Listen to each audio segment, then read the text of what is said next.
just going to do a quick recap of the compact column method for subtraction. So we've got 64 subtract 28. Now remember, you are taking away from the bigger number. So when you've got 4, you can't take 8 away from 4. So we need to borrow from next door.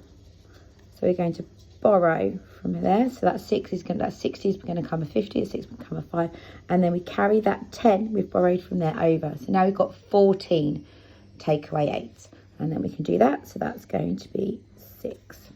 Then we've got 5, subtract 2 is going to be 3. Okay, now if we move down to a 3-digit number, we've got the same here. So once again, we've got the larger number at the top, but when we break it down into ones and tens and hundreds, here we've got 2, subtract 5, which we can't do. So we're going to go next door. There's a rhyme that we sometimes teach: if there's more on the floor, go next door. So this is the floor. If there's more on the floor, then you have to go next door. So we're going to take this 40 is going to become 30, and we're going to give that 10 to here. So now we've got 12, subtract 5, and that's going to be 7. Now we've got 7 on the floor and 3 at the top, so there's more on the floor, so we need to go next door again.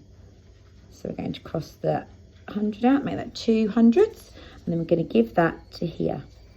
So now we've got 13 up here, 13 tens. So 13 subtract 7 is going to be 6.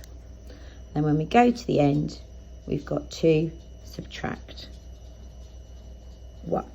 Now the only thing I will say, that works fine, is sometimes when you have a series of zeros at the top, you need to go along to the digit that you can borrow from, because you can't borrow from 0.